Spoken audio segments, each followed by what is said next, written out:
Okay, guys, let's talk about it. Let's talk about it. Shout out to each and every person that has watched the part one, the part two, and this is finally the part three. And the real reason why I'm doing it is because Jukes himself reposted that video, and of course, it seemed like he is definitely endorsing the message that Armando is saying, and it seemed like Jukes and Prissy are back in Nigeria based off of Jukes' latest Snapchat. If you go on his Snapchat, he posted that video, and of course with the caption Lego. So I'm thinking they're probably already back in Nigeria. And Prissy, of course, like she normally does, she don't be posting in real time, honey. Confuse them enemies, honey.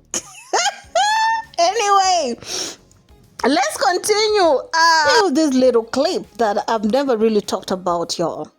When I started R&B at the time, it was doing good, but I tried to fix myself and not to lose my identity at the same time to do different sound. I remember the first song I did, I'm a piano song called Daddy, and everybody was surprised because they've never seen me. And if you do piano, you know, you need to dance, like you need to have moves. Me, I've never danced this before. Okay, so this was a Bridge Afrique forum, I think, which are also responsible for the song Loca.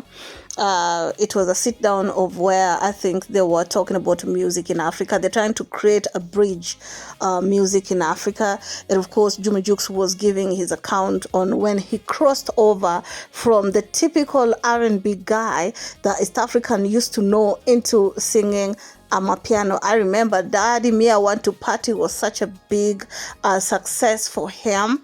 And the first time we saw him dancing, that dance style is also what contributed to that song doing good. I remember around that time, amapiano was like everybody. I remember it's around the time also Mario became big with the amapiano. So he was recalling when he switched from what he's known to now singing something that he's not known to, and actually worked for him. Let's listen to more. I'm not the person that I can be dancing things. So everybody's like, okay, you're doing a piano, so what are you gonna do?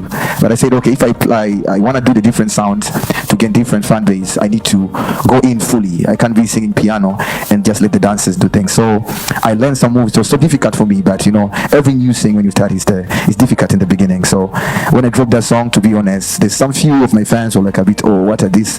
But end of the day, I gained more fans and the song became big, even bigger than even some of the singers who were doing already amapiano. My song was #1 in the country. We definitely remember them days before the hate came in, you know. This Jukes hate only started when it started becoming a threat, you know what I'm saying? Because before nobody was really checking out for him like that. Okay, people used to know him that, you know, that guy who normally just sing R&B. Of course he did Daddy Me I Want to Party, the amapiano sound, and of course had a song with Diamond, but that was just about it. Okay, nobody was really talking about it because also him is not really a confrontational person or really an outgoing person. He be minding his business a lot. You don't remember really him having or being in controversies, especially, except of course when he have to do with when he's breaking up with someone, but that was just about it. Anyway, in my opinion, I think all this energy that is coming towards Jukes is because there's some people who probably feel like he don't deserve what he gets. They feel like, how dare you just become lucky just like that? You know what I'm saying? It's like having that one person that people were not even checking for, and out of nowhere, he's being so big, but not big on way that you'll be able to compete with him, because people that are actually supporting him are people who are not typically the ones who are supporting you. I don't know if you guys are getting. It's like somebody is shining in football, but his fan base really are coming from the basketball side. So, and all of you are playing football, so you almost don't know how to be confrontational about that person, compete with him when it comes to music. You know what I'm saying? So the only way that you can hit him hard is by thinking, probably giving him blackout air or no airtime at all, is what will do some damages. And because I believe, honey, I believe that there's definitely some people behind the scene who are intentionally sabotaging Jukes' visibility in TZ, because all the achievement that dude has gotten so far in his career and the way they still perceive him, I feel like there's definitely somebody behind the scenes, somebody very, very powerful, who is definitely pulling some strings and looking at him straight in the eye and smiling with him. Because Armando talked about all these things that I'm talking about. I'm not even adding salt or anything, y'all. All these things I'm talking about are the things that Armando talked about. And if you go on Snapchat, or not Snapchat, on Instagram, Jukes reposted it, meaning he is agreeing with it. Armando go as far as to even say that I was a little bit afraid for Jukes because I thought that this was a wedding hype. I thought after the wedding hype, what will he do? You know, because his type of music is not really Nigerian type of music. And what if, because Nigerians are well known for supporting their own, what will they do with Jukes? Will they really continue to hold him down just like they've been doing so? And he was surprised that they're actually still doing so. And they're doing it in a big way. And according to him, he's saying he's surprised that TZ media are pretending like they're not seeing the achievement that Jukes is doing. You know what I'm saying? Like they're pretending like they're not seeing. Do you know how, like, it's just somewhere there. Whatever they're talking about, his movie, and to make it even juicy, you guys, the fact that there are some TZ people who are in this movie, I would have expected the media to hype it up.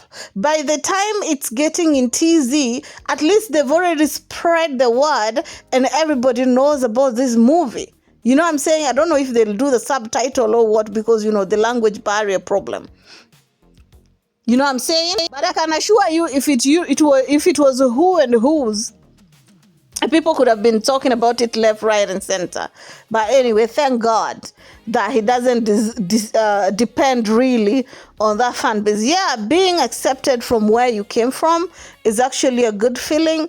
But if these people are trying to play on your face, yeah, like Jukes have literally lied down on the floor.